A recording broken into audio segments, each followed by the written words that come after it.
selamat pagi. Hari ini hari Jumat 18 April 2025.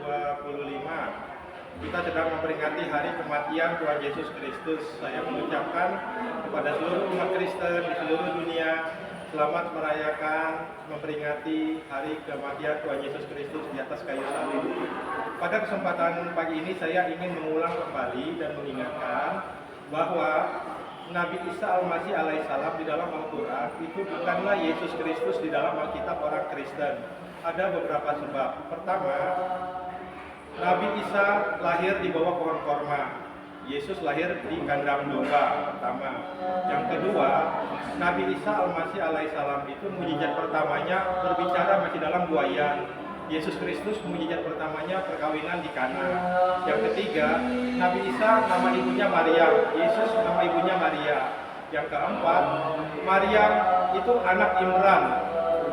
Maria ibu Yesus itu anak Eli. Yang kelima, Nabi Isa berasal dari keturunan Lewi, dari keturunan Harun. Yesus itu dari keturunan Yehuda, dari suku Yehuda, sedangkan Nabi Isa itu dari suku Lewi. Dan yang keenam, Nabi Isa itu tidak disalib, Yesus disalib. Oke, dan Al-Quran yang mengatakan dalam surat An-Nisa ayat 157 dan surat An-Nisa ayat 158 dikatakan bahwa Nabi Isa tidak disalibkan. Saya akan memberikan komentar terhadap Al-Quran surat 157-158 bahwa Al-Quran mengatakan orang Yahudi tidak menyalib dan tidak membunuh Nabi Isa. Tapi yang sebenarnya adalah bukan orang Yahudi yang membunuh atau menyalib Nabi Isa, tetapi tentara Romawi. Saya ulangi ya, tentara Romawi yang membunuh Yesus Kristus. Bila kita standarkan Nabi Isa sama dengan Yesus Kristus.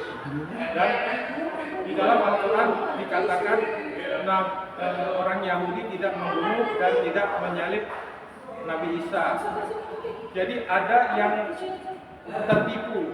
Jadi Allah menyerupakan Nabi Isa dengan orang lain. Jadi ada yang tertipu dan ada yang menipu. Yang tertipu itu orang Yahudi, yang menipu itu adalah Allah.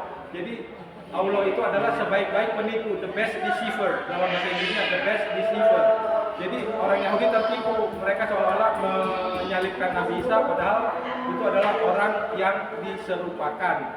Dan bila benar surat An-Nisa ayat 157-158 itu bahwa mereka tidak membunuh, tidak menyalibkan Nabi Isa, berarti ayat Al-Quran yang lain yang mengatakan tiap-tiap yang berjiwa pasti merasakan mati itu adalah salah atau bohong. Saya ulangi ya, bila saya anggap Al-Quran surat An-Nisa ayat 157-158 itu benar, berarti ayat Al-Quran yang lain yang mengatakan tiap-tiap yang berjiwa pasti merasakan mati adalah bohong dan dusta besar.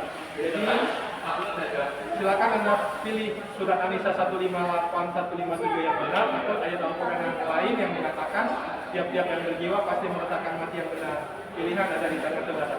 Terima kasih, shalom, selamat memperingati hari kematian Tuhan Yesus Kristus di atas kayu salib. Tuhan Yesus Kristus memberkati.